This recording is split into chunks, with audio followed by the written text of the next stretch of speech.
تھا کہ صلاۃ التسبیح جب وہ نماز پڑھ رہی تھیں تو ایک رکعت میں الحمد شریف نہیں پڑھ پائیں تھیں، ایسی صورت میں وہ کیا کریں؟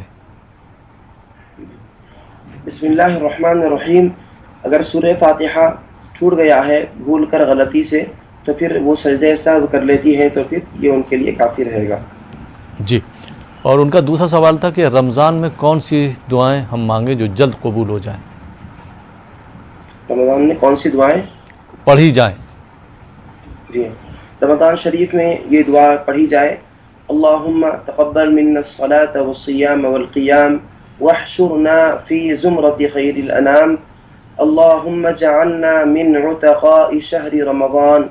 اللہم اجعلنا من المقبولین فی شہر رمضان ولا تجعلنا من المطرودین فی شہر رمضان.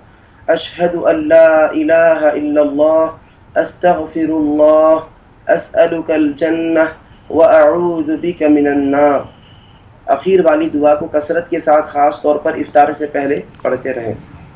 جی، حافظ صغیر احمد صاحب نے سوال کیا تھا.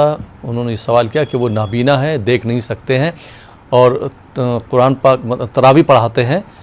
تراویح میں ان سے جو جہاں پہ سجدہ آیا تھا وہ سجدہ نہیں کر پائے تھے تراویح میں، تو ایسی صورت میں وہ اب کیا کریں؟